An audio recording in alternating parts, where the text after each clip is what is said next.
में से कोई वोट खराब करते हो या बिगाड़ते हो तो मैं समझता हूं कि इस बार तो चाहे हमने कैसे भी कर लिया और आगे सीट रिजर्व वेला और ये बार ये कोई वोट की कमी पड़ गई तो फिर आने वाला हुकोला मीर हाई भी न हुकेला ये एमएलए ना।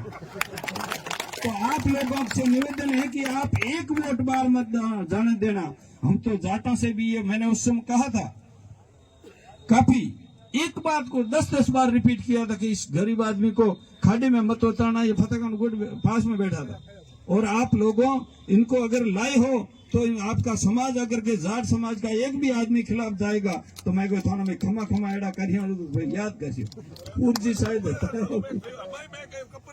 ठीक है नहीं। तो इसलिए जीत रहे हैं, लेकिन आप एक भी वोट अपना जो आने वाला एक फूलता हुआ पौधा उसको मुरझाने का काम मत करना, ये मैं आपसे अपील कर रहा हूं। और एक वोट भी मत जाने देना। 45 साल में अगर अमीन साहब ने फूंकारो नहीं हुआ तो हमें वही को किसी भी सूरत में। अब मैं आता हूं कि सामान्य जाट समाज लाए हमारे सामने उम्मीदवार। हमने कहा आपका बेटा लाओ तो मोहरो तो बेटे रही है। हमने आपके बेटे को मान करके हमारे वोट देने तय किए और आप देख लो सर्वे करके कि अनुसूचित जाति और जनजाति के लोग एक मुश्त वोट दे रहे हैं। हचनी होगन तो लीजिए को नहीं, लेकिन एक मुश्त वोट दे रहे हैं, ठीक है नहीं। अब जो मुझे इस साइड वाली संख्या थी वो भी निकल गई है। सामान्य जो ये किसान वर्ग है, जाट समाज है, और मैं नमस्कार तो उनको करता हूँ जो उस दिन 6 तारीख को सामान्य 36 कौम के लोग जिसमें राजपूत बच्चान वास्तव में 36 कौम जिसको कहते हैं उस सभा में थे। मैंने सभाएं तो बहुत सारी देखी। जो संख्या इस शिव मुख्यालय पर पहली बार नामांकन की भी उतनी संख्या कभी राजनीतिक मान्यता प्राप्त दलों के उम्मीदवार की भी नहीं हुई। तो आप सभी 36 कौमों ने हाथ तो अपन लोग ही डालियो तो हुए महीना, लेकिन आशीर्वाद देने के लिए सबका हाथ 36 कौम का उठ गया जिसमें कोई जाति पीछे नहीं रही।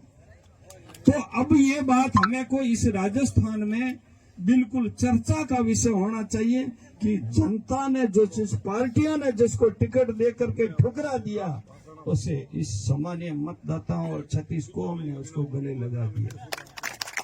तो आप लोगों से मेरा निवेदन है कि आने वाली 25 तारीख को इस प्रजातंत्र का त्योहार है।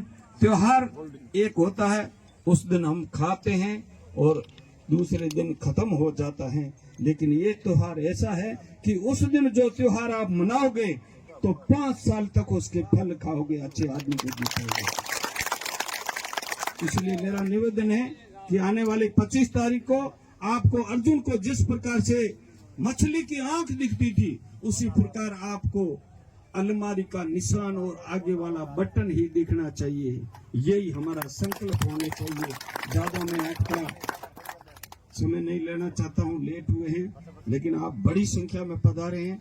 आपने विनम्र तरीके से हम लोगों को लंबे लंबे भाषण झेले हैं, उसके लिए बहुत बहुत धन्यवाद। जय भीम, जय भारत, वीर तेजाजी महाराज की जय हो और रामसा पीर की इस पावन धरा को नमस्कार। पुनः मैं शहीद को नमस्कार करते हुए मेरी बात को समाप्त करता हूँ। धन्यवाद।